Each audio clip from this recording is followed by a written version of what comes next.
Prudence Pennypack? Weren't they funny? We're just here having fun today, and that's what this show is all about, fun. Sometimes, boys and girls, it's a good idea to have fun, especially when you've had a rough week. Think about it. Sometimes your teacher yells at you for something you didn't do, or you have a ton of homework, or maybe there's a test that you just didn't study for. Oh my goodness, you get all stressed out. Sometimes it's good to come to a place like this just to let off a little steam, just to relax a little bit, and it's fun. And that's what we're doing today. There's all different kinds of ways to have fun, kinder friends, all different kinds of recreation. And do you know what one of the most popular forms of recreation is? Yes. You're doing it right now. It's watching television, one of the most popular forms of recreation. Also, kinder friends, people love to go to museums and zoos and the aquarium. They love sporting events. They love to see basketball and play basketball and watch football and participate in football games. They love swimming and jogging and hiking. They love to go to fairs and carnivals. And this place is just like a fair or a carnival to me. There's so many different rides, lots of games to play. Oh, wow, I really enjoy this place. Just like a fair. I've been riding on all of the rides, kinder friends, and do you know what my favorite ride is? Can you guess? Do you think it's the bumper cars?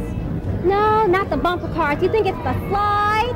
No, not the slide. What do you think?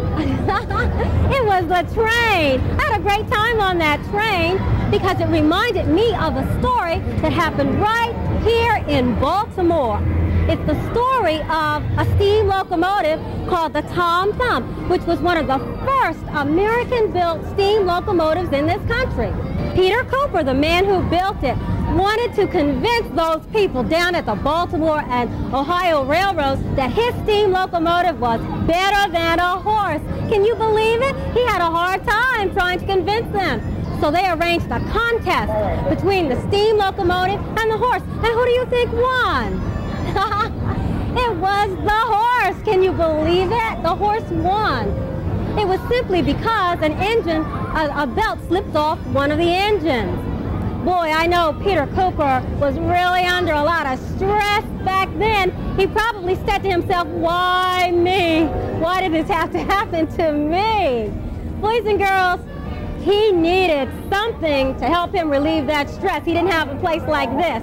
That's all the time I have for stories right now, kinder friends. I'm going to have a good time on some more rides. I'll see you next week. Bye.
Now stay where you are.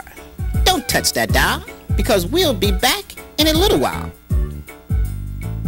Back to It's Kindertime. It's her, it's him, at the aquarium in Baltimore. Let's go there. Hey, welcome back. Were you thinking hard over that break? Were you thinking about my riddle? How does something swim without arms and legs? Well, in this exhibit, we have a bunch of slinky swimming sea snakes. Try to say that 3 times fast.